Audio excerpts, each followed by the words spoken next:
Thanks, Melody. And the Philadelphia Police Department are asking for your help as they try to bring a murderer to justice. Here's News Channel 8's Lee Carl reporting from St. Thomas. Philadelphia police have now shed some light on a man who may have worked in the Virgin Islands as a painter.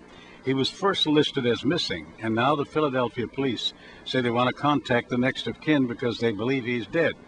Daniel is dead. The police are searching for his next of kin.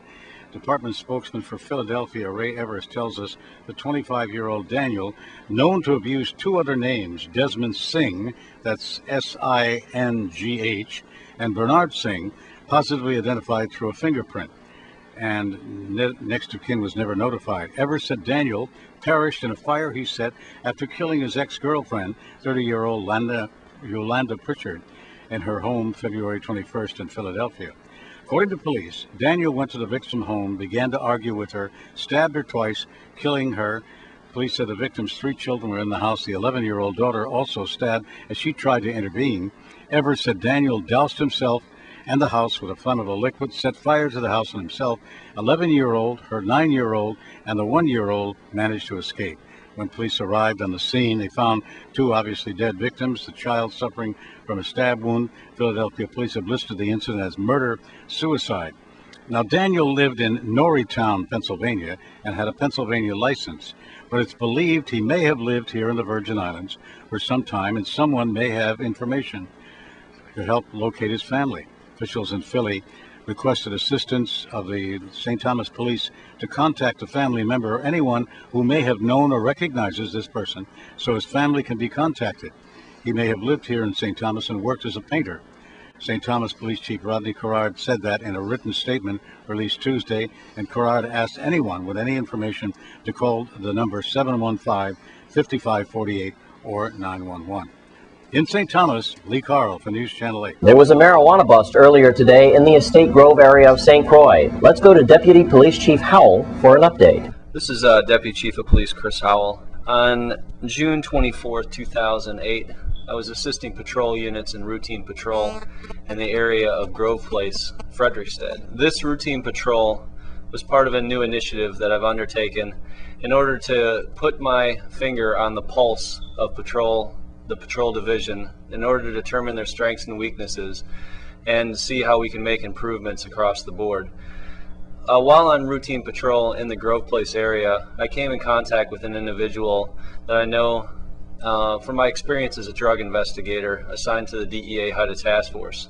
This individual was known to me as a known marijuana cultivator who I had dealt with on a number of occasions while assigned to the DEA Task Force. I made contact with this individual and started a dialogue, and during the dialogue I asked him if he was still involved in the cultivation of marijuana. Originally he stated he wasn't, but later during the conversation he admitted to me of having a number of marijuana trees growing behind his home. Based on this information, he agreed to surrender this to the patrol division, and upon walking to the back of his home with him, I discovered 110 apparent marijuana trees ranging in size from 6 inches up to approximately 3 to 4 feet. Forensics unit was dispatched to the area to custody of this marijuana and processed it as per VIPD regulation. Thanks, Chief. And we have more news after the break. Stay with us on News Channel 8.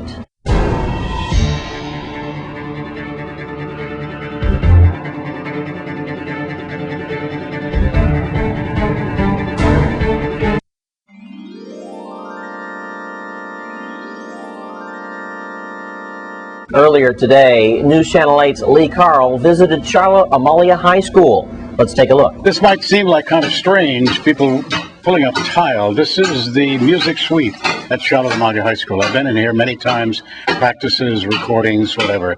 It's one of those very special rooms.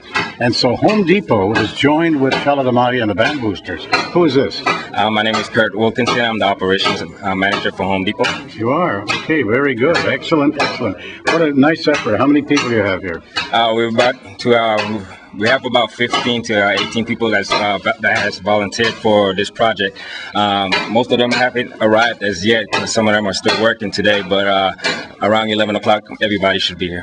Okay, so the idea is pull up all those old tiles. Pull up all the old brand new ones down. Correct. Pull up all the old tiles, put some brand new ones down, and refresh this band room as much as possible. Okay, that's great. And this is all donated by? By Home Depot. Part of your community effort, right? Yes, yes. We try to do everything, do something every year, and give back to the community. From the St. Nicholas Brass and the bands and everything, all those things are involved in it. When you called me today, I said, what is it you want me to do? We said, well, we're pulling up tiles. I said, oh, okay. So, what a nice effort, huh? Yes, good morning.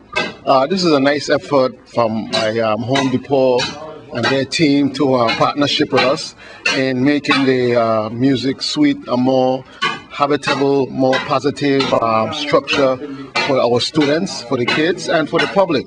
Very good. As you know, Lee, we had a fire here about 10 years ago. Oh, I know. I covered it. Right, you did. And since then, there was never no major redo improvements, yes. you know, in the building, and things keep deteriorating on all the time. So contacting Home Depot, we sit down and we, you know, set up a schedule, manipulate our manpower, their manpower. We're glad to have those guys here on their day off as a volunteer to the community, and which we also project our students to, you know, try to stay focused and be as much volunteer to the community as possible. So we must be able to make this happen, and here it is. With the combination of Home Depot and the band boosters, Charlotte Amalie High School, Lee Carl for News Channel 8. There'll be a video game tournament held this weekend at Teddy's on St. Croix. Let's go to News Channel 8's Wes Small for the story. Oh, wait a minute. I don't think he's quite ready for us. Wes? Wes, can you hear us? Wes, you're on! Wes, you're on! Wes, you're on! I'm sorry, I was getting into it. Hi, we're going to have a great Caribbean game zone right here, and we're at Teddy's. Man, I was just getting into this. Let me get the guys in here. It's game zone, Caribbean game zone, and I'm here with the president of the corporation here. What's your name? Erskine Hansen. Erskine Hansen, Yeah. and we have here Teddy's son, Teddy Richards. Teddy Richards Jr. Yes. All right, this is a fantastic, man, I love this.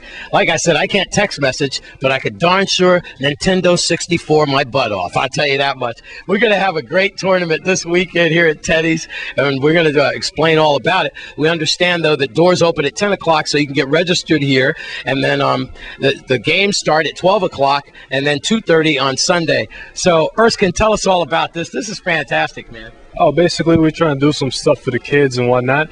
And we're going to be playing the Xbox 360, NBA 2K9 on the Saturday, starting at 12 o'clock. You can sign up at 10. Then the Sunday, you can do not NBA, but Street Fighter 4. That's a brand new game, you know, oldie but goodie, a new brand twist on an old game. That's cool, man, because for the summer, that's a great way to stay out of trouble. And then you don't have to drive up mom and dad's Whopper bill because we come here at Teddy, make Teddy pay the bill. Right, Junior? That's correct. This is great, though, man. This is fantastic. Are you one of these game buffs? Of course, yeah.